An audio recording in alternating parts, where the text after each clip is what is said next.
Hello, this is Jake Mara doing my author discussion on The Intuitionist by Colson Whitehead.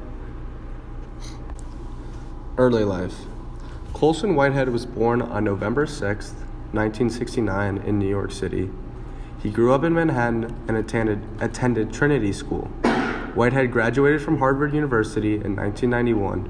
After graduating, he worked at The Village Voice. There, he wrote reviews of books, television, and music. Life as an author. Whitehead wrote his first novel, The Intuitionist, in 1999. His other works include The Underground Railroad, Sag Harbor, and Zone 1. He has won multiple fiction literature prizes. He's also won the MacArthur Fellowship in 2002. The MacArthur Fellowship is awarded for exceptional originality, insight, and potential. This award is $625,000, which is distributed over 5 years. The Intuitionist plotline. The Intuitionist is a story about Lila Mae Watson, who is an elevator inspector in New York City. She's the first African American in this unknown city in the novel. There are two different ways to approach elevator maintenance: intuitionists and empiricists. Intuitionists sense the elevator's properties to determine if there are maintenance problems, while empiricists prefer to be more hands-on. The story begins with an elevator accident at the Fannie Briggs Memorial. Lily Mae meets her friend Chuck at O'Connor's bar, where he tells her that Chancray, who is the elevator guild leader of the elevator department, is trying to blame the accident on Lily Mae. He also tells her that Chancray is blaming intuitionism as a major part for the incident as well. When Lily Mae returns home from O'Connor's bar, she finds two white men named Jim and John searching throughout her apartment.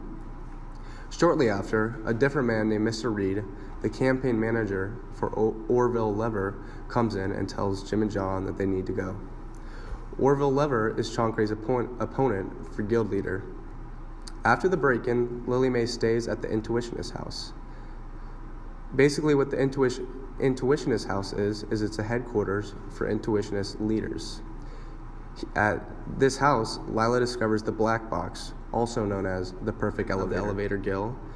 He is an empiricist. Orville Lever, he's running against Frank Chancray for elevator guild leader, and he is an intuitionist. Mr. Reed, Orville Lever's campaign manager. James Fulton, the founder of intuitionism. Natchez, a spy for an elevator company and nephew of James Fulton. Chuck, a good friend of Lila's. And finally, Jim and John, who are the people who broke into Lila's house and are searching for evidence. Quote, a perfect example of the racism presented in this book is from the quote, there will be no redemption because the men who run this place do not want redemption. They want us to be as near to hell as they can. To me, this quote means that there are people searching for equality and justice.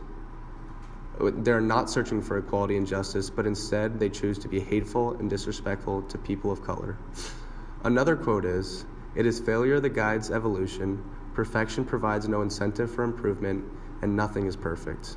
This quote to me means that to improve as a society, they will have to make mistakes, but they will learn from them to achieve what they're hoping to do. Themes and motifs. A very common theme throughout the novel is racism.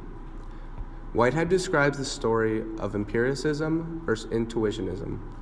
The empiricists are disrespectful towards the intuitionists, which represents whites versus blacks. He explains that these empiricists don't explore what's inside and instead only examine the outside. Since then, when we look at the outside, they all see African Americans as objects and nothing more than that. Another theme or motif throughout the book is the elevator going up and down. I think that this elevator represents how you can either go up or down in society, and in this novel, the intuitionists and African Americans are on the rise up.